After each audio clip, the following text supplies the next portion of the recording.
sejahtera dan salam Malaysia Madani. Nama saya Masyena Seri, anak Konismang dan saya berumur 12 tahun. Saya mewakili Sekolah Kebangsaan POM Temanggah Lundu bagi daerah Lundu bagi kategori Bahasa Melayu bicara buku.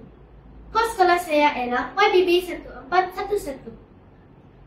Hari ini, saya ingin kongsikan satu buku kegemaran saya, iaitu Kanang Anak Langkau, ataupun dapat dikenali dengan Kanang, cerita seorang pahlawan.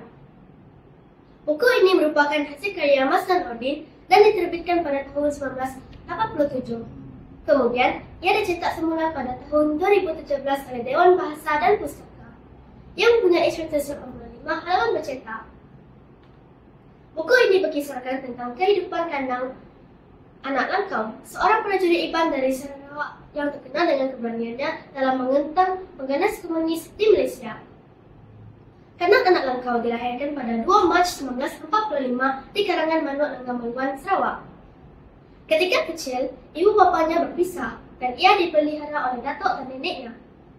Beliau bersekolah hingga darjah 3 dan kemudiannya melakukan berbagai pekerjaan termasuklah menjadi tukang masak dan penurai getah sebelum diterima menjadi tentera pada tahun 1960 sebagai ibu trika.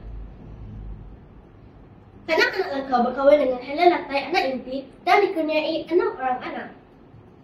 Karier tentera beliau berkembang pesat dan beliau dinaikkan pangkat beberapa kali, termasuklah menjadi ketua seksyen dalam Regiment Ranger pada tahun 1973. Semasa bertempur dengan pengganas komunis di hutan Tanah Hitam Perak, beliau cedera parah tetapi berjaya pulih dan meneruskan khidmatnya sebagai tentera. Beliau dianugerahi pinggat Panglima Gagah Berani PGB pada tahun 1980 dan Seri Pahlawan Gagah Perkasa SP pada tahun 1991. Buku ini juga menggambarkan kisah Kanang setelah bersara. Ia menjalani kehidupan sederhana sebagai seorang petani dan memberikan ceramah di seluruh Malaysia. Apakah kisah yang paling menarik dalam buku ini?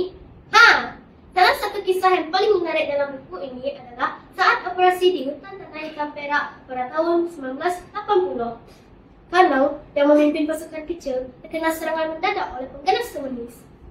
Meskipun terluka parah di perut dan belakang, beliau tidak menyerah. Sebaliknya, dengan luka-luka yang serius, Kanang masih memimpin serangan balasan hingga musuh mundur.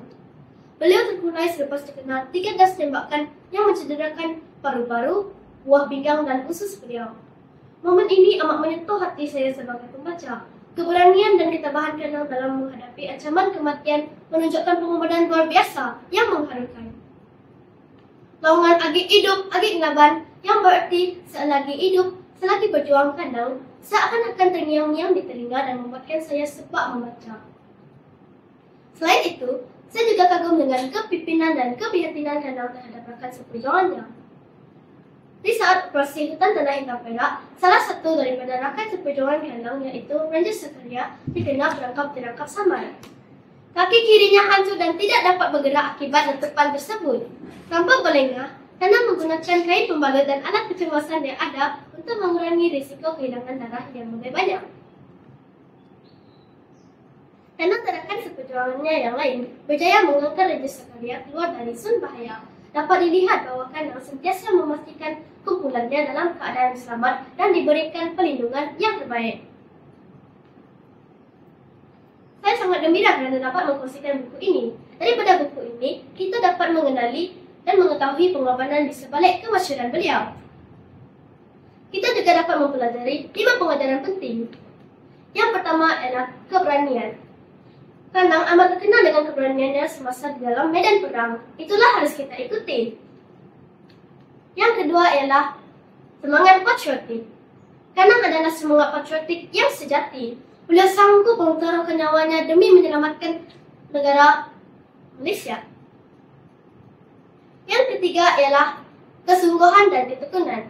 Sepanjang perkhidmatan, Kanang menunjukkan kesungguhan dan ketekunannya dalam pekerjaannya yang luar biasa.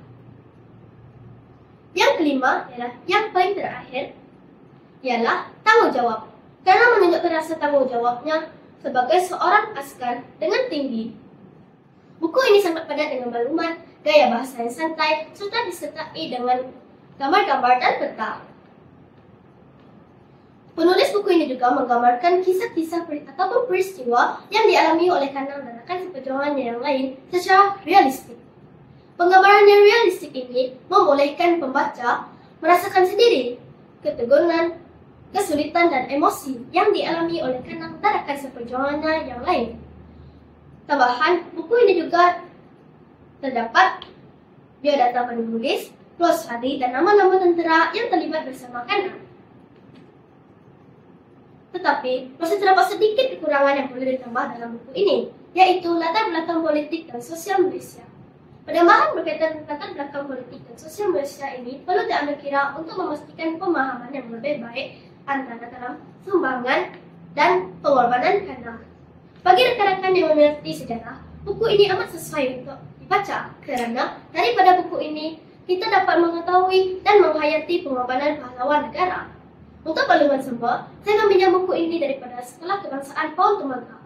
Buku ini juga dapat didapati secara dalam talian, iaitu di Shopee, Kawah Buku, Jendela BT, dan Goodreads. Sekian, terima kasih.